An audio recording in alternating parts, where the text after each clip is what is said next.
मध्य प्रदेश के सीहोर जिले के निवासी श्री रामलाल जी का दुलारा। उसे अपने पापा की मदद करने में बड़ा मजा आता है। वो उनके साथ खेत में जाता है, चारा काटता है, मवेशियों को चारा खिलाता है, ठीक उसी तरह जैसे उसके बाकी भाई बहन करते हैं। लेकिन उसमें और उसके भाई बहनों में जरा सा फर्क है। वो सुन बोल नहीं सकता। शब्द रुई के फाहों की तरह उड़ जाते हैं, जिन्हें वो अपने सुनने की मशीन के जरिए पकड़ने की कोशिश करता है। लेकिन ये मशीन भी उसकी ज्यादा मदद नहीं कर पाती, लिहाजा वो उन्हें इशारों से लपकने की कोशिश करता है। आखिरकार ये कोशिश कामयाब हो ही जाती है। परिवार के सदस्यों ने भी गोलू के साथ तालमेल बिठाना सीख लिया है। अब ये कमी इस परिवार के लिए कोई मायने नहीं रखती। गोलू उनकी बात समझ भी लेता है और अपनी बात उन्हें अच्छी तरह समझा भी सकता है। कुछ ऐसी ही कहानी है राहुल की। वो भोपाल के पंचशील नगर में रहता है। गोलू की तरह वो भी सुन बोल नहीं सकता। कुदरत की इस नाइंसाफी का मजाक सा उड़ाते हुए उसने अपने अंदर की कई खूबियां विकसित कर ली हैं। वो न केवल शब्दों को पकड़ सकता है, बल्कि उन्हें अपने हिसाब से इस्तेमाल भी कर सकता है। इसके लिए वो अपनी सूझबूझ का इस्तेमाल करता है। वो बोलने वाले के हिलते हुए होठों को गौर से देखता है, फिर खुद भी वैसा ही करने की कोशिश करता है। ये कोशिश काफी हद तक कामयाब हो ही जाती है। इसके अलावा चित्र और सांकेतिक भाषा का भी वो भरपूर उपयोग करता है। यहां तक कि स्कूल असेंबली में गाने की पंक्तियों के साथ उसके हिलते हुए होठों को देखा जा सकता है। अटेंडेंस के दौरान अपने नाम पुकारे जाने का अंदाजा भी टीचर के हिलते हुए होठों से लगा लेता है। राहुल या गोलू के दोस्तों को इन सब से कोई फर्क नहीं पड़ता। अपने दोस्तों के साथ शैतानी करने में इनका भी कोई जवाब नहीं। जब मामला पढ़ाई लिखाई का हो तो बात थोड़ी गंभीर जरूर हो जाती है, लेकिन अगर साथ देने वाले टीचर और प्यारे प्यारे दोस्त हों तो सारी मुश्किलें अपने आप हल हो जाती हैं। गोलू भले ही नहीं बोल पाए, मगर हम उसकी बात समझ जाते हैं और हम जो बोलते हैं वो समझ जाता है। हम दोनों मिलकर अच्छे से काम करते हैं। यहां सब कुछ साझा चलता है, फिर भी कुछ सवाल तो उठते ही हैं। क्या पढ़ाई लिखाई में गोलू या राहुल जैसे बच्चे सामान्य बच्चों जैसे परिणाम दे सकते हैं?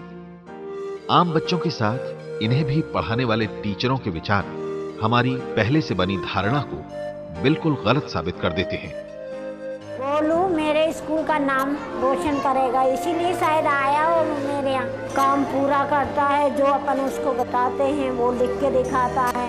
अब उसकी कॉपी देखिए, सभी सब्जेक्ट की कॉपी कंप्लीट है।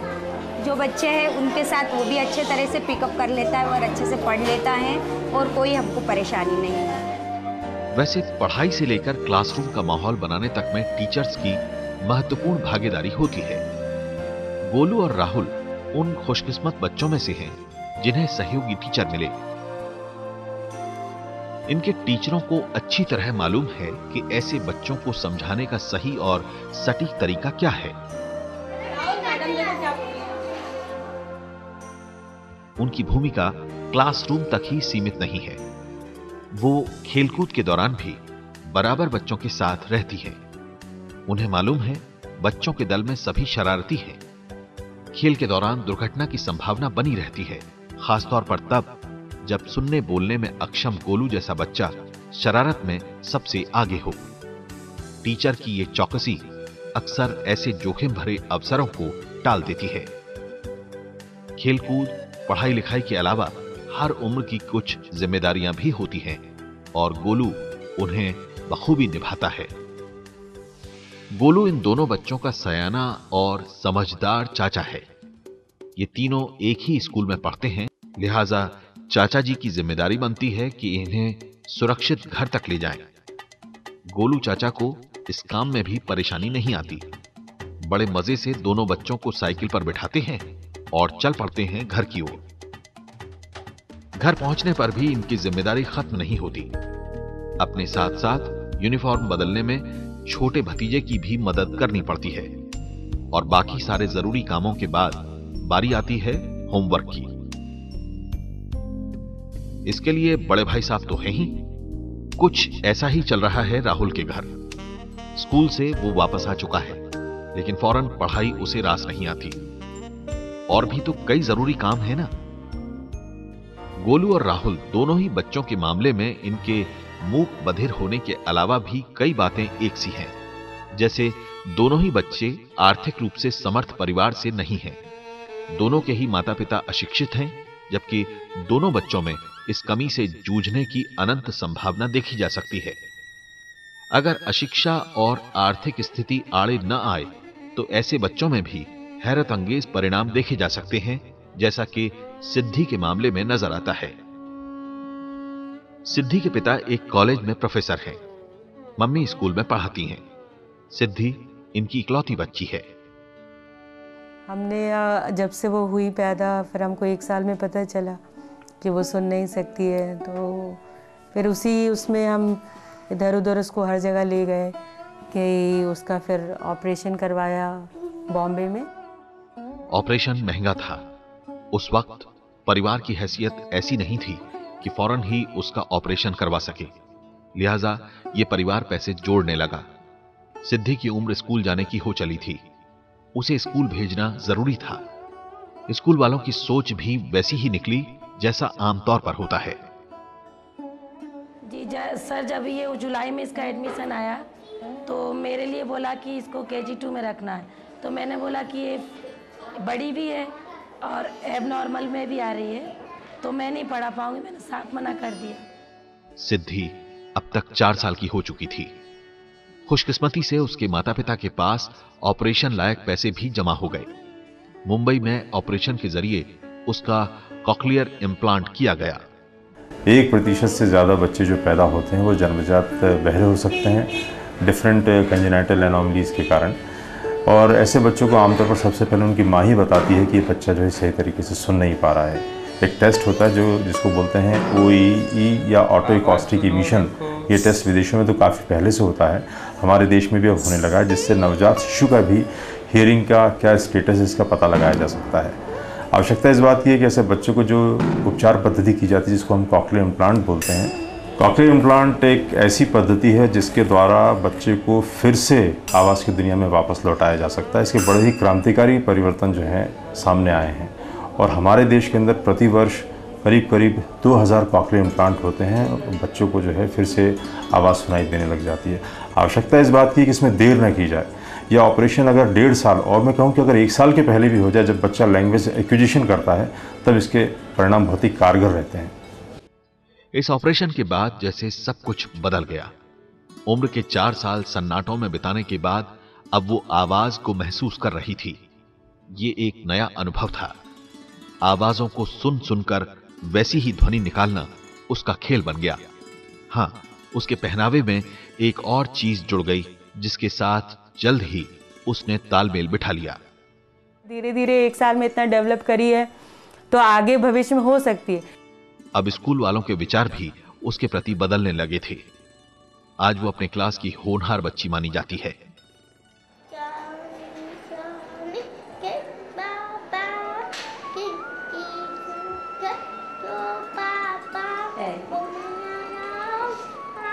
चिड़िया चुचू करती है, एक्शन करिए।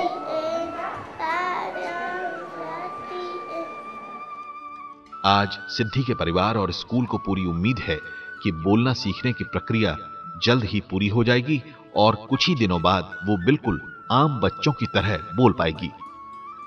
शायद गोलू और राहुल के मामले में हम ऐसा नहीं सोच सकते। गोलू, राहुल और सिद्धि, इन तीनों की समस्या एक है, यानी वे सिर्फ सुन नहीं सकते। सिद्धि के माता पिता ने महंगे इलाज के जरिए ऑपरेशन करवाया। अब वो सुनने के लायक हो चुकी है और अब बोलना सीख रही है। तो क्या मान लेना चाहिए कि गोलू और राहुल जैसे बच्चों के लिए उम्मीद की कोई किरण है ही नहीं? ऐसा सोचना नाइंसाफी होगी। दरअसल ये एक धारणा मात्र है कि जो सुन नहीं सकता वो बोल नहीं सकता। बोलना एक प्रक्रिया है जिसमें बच्चा आसपास की ध्वनियों को सुनकर उनके मुताबिक ही कंठ से निकले स्वरों को धीरे धीरे नियंत्रित करता है। नॉर्मल बच्चे से बात करते हैं वैसे उससे बात करना है, उसको समझाना है, बोलना सिखाना है। आमतौर पर समस्या सिर्फ एक होती है, ना सुनने की। माता पिता की यह जिम्मेदारी है कि वो जानने की कोशिश करें कि उनका बच्चा उनकी बात सुन पा रहा है या नहीं। झुनझुने या ऐसी ही कोई आवाज पैदा करने वाले खिलौनों पर बच्चे प्रतिक्रिया जाहिर करते हैं। अगर ऐसा न हो तो फौरन डॉक्टर के पास जाना चाहिए। डॉक्टर की सलाह पर सुनने की मशीन लगाने से परहेज न करें। आजकल कई बच्चों को 4-5 साल की उम्र में ही चश्मा चढ़ जाता है। माता पिता को या परिवार के लोगों को इसमें शर्म महसूस नहीं होती, जबकि सुनने की मशीन लगाने से वे हिचकते हैं। गोलू के माता पिता ने इस बात को समझने की कोशिश जरूर की, लेकिन तब तक देर हो चुकी थी। नतीजा, गोलू गूंगेपन का शिकार हो गया। अगर 1 साल की उम्र में उसे यह मशीन मिल गई होती तो वो दोहरी समस्या से नहीं जूझ रहा होता। राहुल को अब तक यह सुविधा नहीं मिली है, फिर भी बोलने की वो भरपूर कोशिश करता है। बिल्कुल सामान्य बच्चों की तरह खेलते कूदते, पढ़ते लिखते इन बच्चों को जरूरत है हमारे सहयोग की। इनके सुनने की व्यवस्था कीजिए, ये अपने आप बोलना सीख लेंगे। आप बोलेंगे तो हम सुनेंगे, सुनेंगे तो बोलेंगे।